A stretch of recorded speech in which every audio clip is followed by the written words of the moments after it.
Scotland was once one of the foremost pilgrim destinations in the whole of Europe. For hundreds of years, a network of pilgrim centres existed across the country, offering forgiveness, healing and reassurance to the weary traveller. Today, little remains of this great pilgrim enterprise, once the beating heart of medieval Scotland. And yet, something is stirring in Scotland, a new interest in ancient pathways. People are rediscovering the power of pilgrimage. I'm going to take a journey across Scotland from east to west in search of our pilgrim past and its future.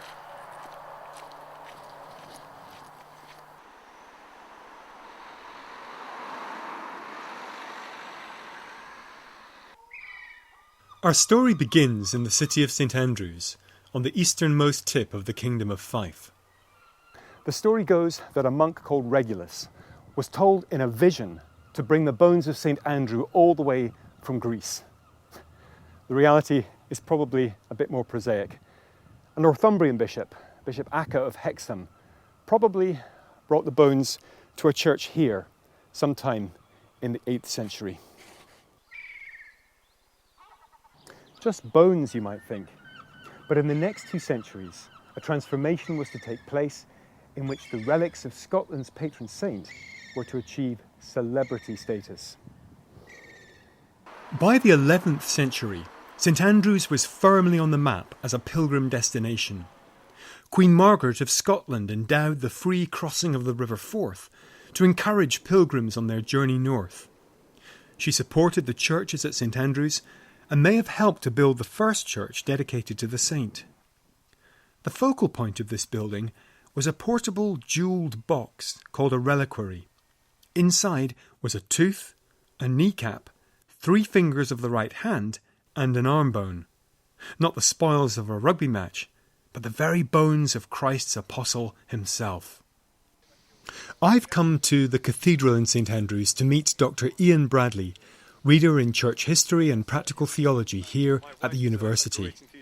I'm wondering what medieval pilgrims would have done when they reached this place. This is the great high altar, which of course would have been the centre of the masses that would be celebrated daily here in the cathedral. Pilgrims would have come in considerable numbers right up the nave, and they would have come round here, they would have processed round the high altar, and then they would have come to the actual reliquary containing the supposed relics of St Andrews, which would have been in a big high-standing shrine here behind the high altar. They would have processed round, probably trying to kiss or touch the relics, and then they would have walked back. So there was a kind of circular movement. They would keep going all the time. There would be considerable, probably thousands of pilgrims at some time, and they would have then gone back down the nave to the great west door, and actually the whole town was constructed, so they would have come up one road and then come down another one. So there was, as it were, a constant flow of pilgrims going round this central Holy of Holies, the relics of St Andrews.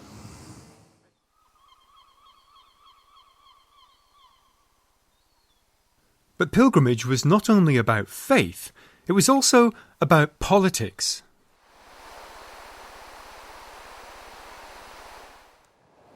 At the end of the 11th century, Scotland's preeminent saint was still Columba of Iona. But who was he compared to St James of Compostela, that great magnet for pilgrims in northern Spain? And how could St Columba hope to compete with St Peter of York, whose cult seemed to support English claims of overlordship in Scotland?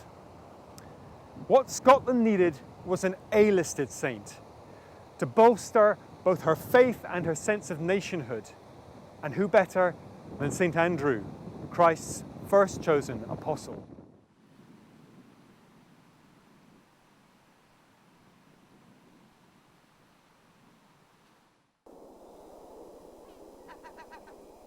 The cult of St Andrew grew quickly in the centuries following.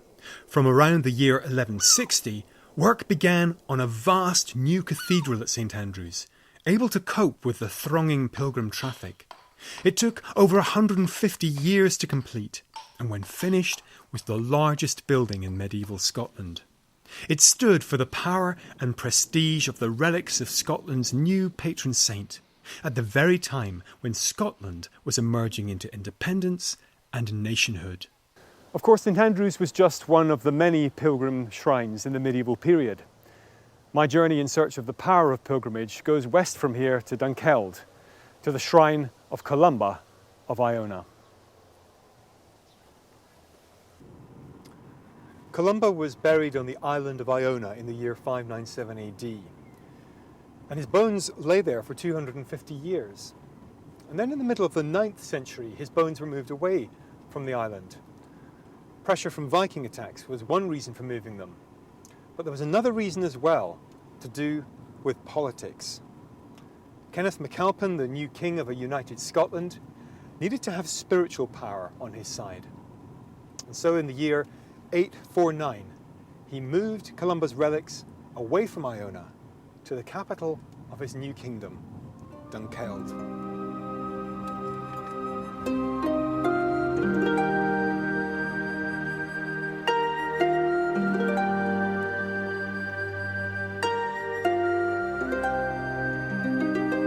Nothing is left of the first churches in Dunkeld, although there is an intriguing group of sculpted stones from the 9th or 10th century, one of which features a hooded cleric, possibly the oldest image we have of St Columba. Work began on the cathedral we see today in the 13th century, and there's plenty of evidence to suggest that this became a significant pilgrim destination. It's hard for us to get inside the medieval mind, to understand the power that these relics had for them. People came from far and wide just to be close to these sacred objects, which they believed gave them healing, forgiveness, and protection in battle. Columba's staff, his prayer book, and his bones themselves were brought here to Dunkeld, and the pilgrims followed in their droves.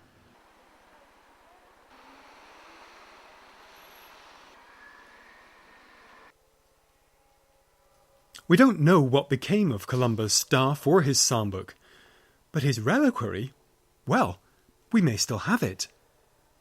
In Gaelic, this jewelled box of bones was known as the Brac Banach, or the speckled horned one. History tells us that the Brac Banach was used not only as an object of religious devotion, but as a talisman in battle. It was present at the Battle of Bannockburn in 1314, helping Robert the Bruce to victory. It's often assumed that the Brac Banach of historical record is the same object that we now know as the Monymusk Reliquary, one of the National Museum of Scotland's most treasured possessions. Here on this Clydesdale Bank £20 note, for example, we've got an image of Robert the Bruce on his warhorse, Stirling Castle in the background, and the fields of Bannockburn in the foreground where the battle took place. But look here, in the very bottom left-hand corner of the picture is a familiar object, the Monymusk Reliquary. Now, if this object really was here at Bannockburn, if this is the Brac Banach of historical record, then I'm kneeling next to a box that held the very bones of St Columba himself. The Monymusk Reliquary was made by Pictish craftsmen around the beginning of the 8th century, just 100 years after Columba's death. Objects like this demonstrate the importance of the relics for our medieval forebears. They were typically made with precious metals and richly decorated with jewels and enamels to reflect the sacred power of the relics that lay within. The reliquaries, as much as the relics themselves, ensured that weary pilgrims at the end of a long journey would not be disappointed. Nowadays, people go on pilgrimage for different reasons. For many, it works as a kind of walking retreat, for those who find it easier to pray with their feet than with their hands. For others, it can simply be a chance to think, to exercise, to blow out those cobwebs. Pilgrimage is a way of taking whatever inner journey we are on and putting it out there, making it tangible, physical, and somehow easier to grasp. Ed and Claire took part in the Scottish Cross pilgrimage to Iona at Easter 2012. Yeah. Oh, that's when it cleared. Yeah, We're looking out to the islands.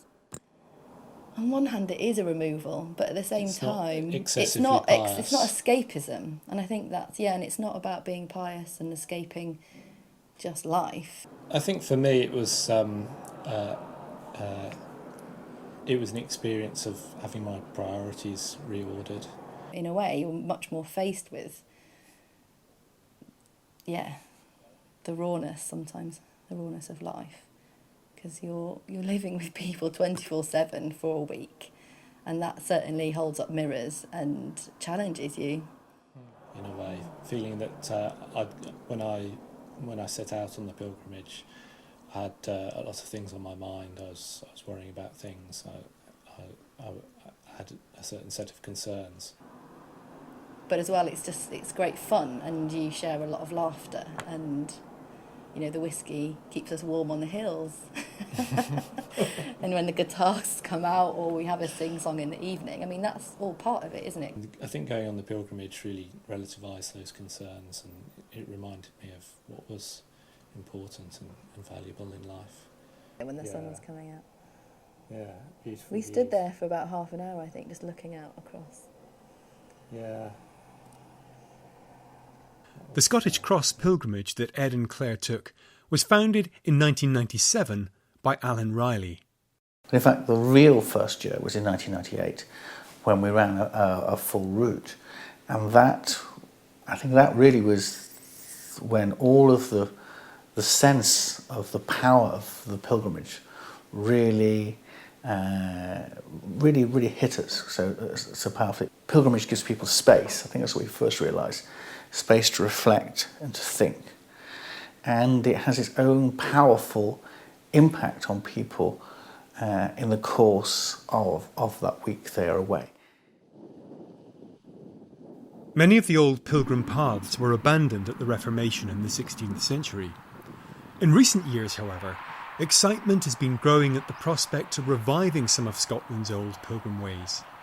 In 1996, St Cuthbert's Way opened between Melrose and Lindisfarne, and more routes are planned. Here at Crossraguel Abbey in Ayrshire, I've come to meet two people at the forefront of recreating Scotland's pilgrim routes, James Brown and Nick Cook. I asked James to tell me about the route that he's been reviving. We actually had big sites every 25 miles, which was a distance in medieval times that a horseman would travel. And within those 25-mile sites, that's say Paisley Abbey, Kilwinning Abbey, Crossraguel, exactly halfway between Paisley and Whithorn, you would find halfway between Chapels of Ease or collegiate kirks in the case of Semple at Loch Winnoch, or Kirkalloway at the Brigadoon, dedicated to St Kentigern. And then halfway between those sites were holy wells. Every 4 or 5 miles, really, people would need a well, and this is all on the maps. So I didn't need to invent anything. It's authentic route. Work is already well underway to create 75 miles of the route between Paisley and Whithorn. James is hoping it will be open in 2013, in time for the 500th anniversary of the death of Scotland's Pilgrim King, James IV. Nick Cook has an even bigger challenge ahead of him. I'm meeting him in the chapter house at Crossraguel Abbey. The route that has been talked about a long time now, linking St Andrews to Iona, only exists in theory. It's going to take quite a long time to create in practice. But the Scottish Pilgrim Routes Forum is the networking voluntary association that I and others have now set up to hopefully speed up that process.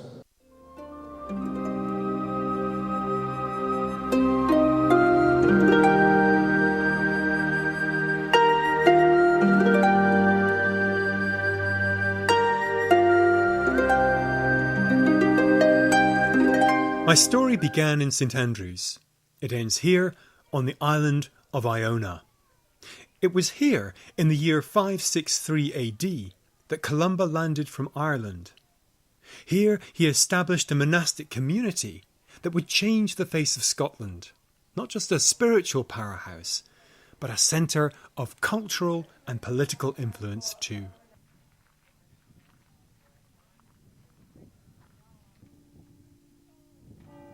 Little remains of Columba's original settlement. The abbey we see today is largely a product of the Benedictines from about the year 1200. But there are some intriguing hints of pilgrim life through the ages on Iona. The huge standing crosses that have directed pilgrims to Columba's grave for well over 1,000 years. St Mary's Chapel, built around the beginning of the 13th century as a pilgrim chapel.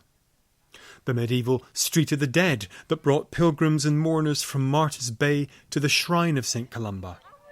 And a curious object known as the Cradle of the North Wind, which still sits outside the west door of the abbey. Well, here it is, a massive granite block with this shallow basin carved in it for foot washing. Some people think that this was a pilgrim foot bath. Water would have been poured here in the top of the basin, and there was room here for big feet at this end, small feet at this end. After a long, boggy journey, pilgrims would have come here and taken their boots off and put their feet in the foot bath, given them a ritual cleansing. But I suspect that it was more than ritual cleansing that their feet needed. Maybe they'll let me in now. Well, I've come here this morning up Dun E, the highest hill on Iona. It's a fabulous morning and I can see all over the island. I can see across to the Sound of Mull. Behind me there's Iona Abbey, where for centuries pilgrims have come searching for forgiveness, for healing, for protection, perhaps sometimes just for company. And still they come. It's an extraordinary thought that 130,000 visitors come to this island every year. And that's an island with a resident population of just 125 people, something like 1,000 people for every resident. And people come searching for all sorts of things. For some it's just a day trip from Oban. For others they come for a longer period of time. And they're searching for something, for different things perhaps. But Iona has been described as a place where the veil between heaven and earth is very thin. It's been described as a thin place. And certainly here this morning you get a sense of the beauty of it all, and also a sense of an other world being perhaps not very far away. And I suspect people will continue to come here as pilgrims for a good many centuries to come. Of all the places I've been to on this journey, Iona is unique in being a living centre of pilgrimage. Today's pilgrims don't come looking for relics.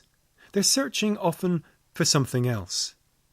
John McLean is the convener of the Iona Community Council and the owner of the Iona Hostel. He sees hundreds of visitors coming through his door every year.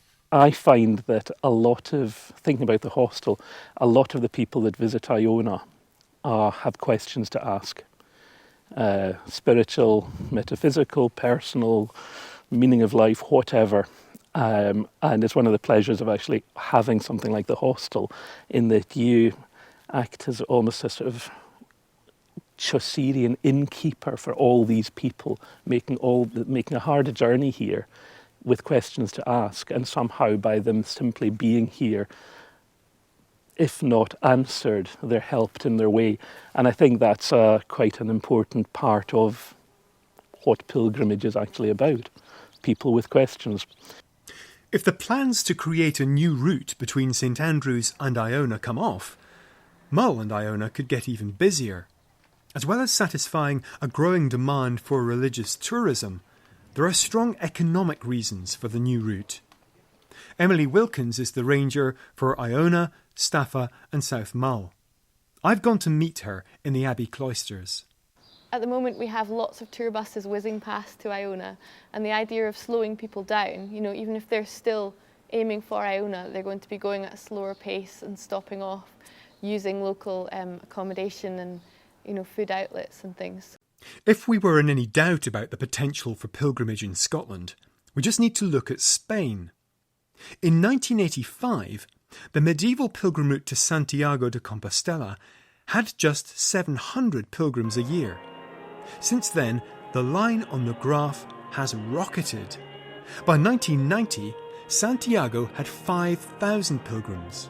By 2001, this number had leapt to 60,000. Today, Around 200,000 pilgrims arrive in Santiago every year. The question is, can the Spanish experience be repeated here in Scotland? Peter MacDonald is the leader of the Iona community. Part of the reason that it resonates with folk just now is that so much of modern travel, whether it's for business or holidays or whatever, is simply about getting from A to B. And it's super fast trains, international flights. And the difference with pilgrimage and the idea of, walking holidays for whatever reason, whatever motivation, is that it's about the journey as well as the destination. And I think that chimes in with some of our thoughts about the necessity of rebuilding community and the importance of relationship. It's too early to say if a Scottish route would ever attract those kinds of numbers. But Scotland has a rich pilgrim heritage, a forgotten asset that we're just now rediscovering. Places such as Whithorn, St Andrews and Iona have a long and distinguished pedigree as centres of pilgrimage, rivals even to Santiago or Canterbury. In the next few years, we could once again see these places thronging with people on their pilgrim journey. Mist that hangs like silk, soaking in the rain. Trees that rise like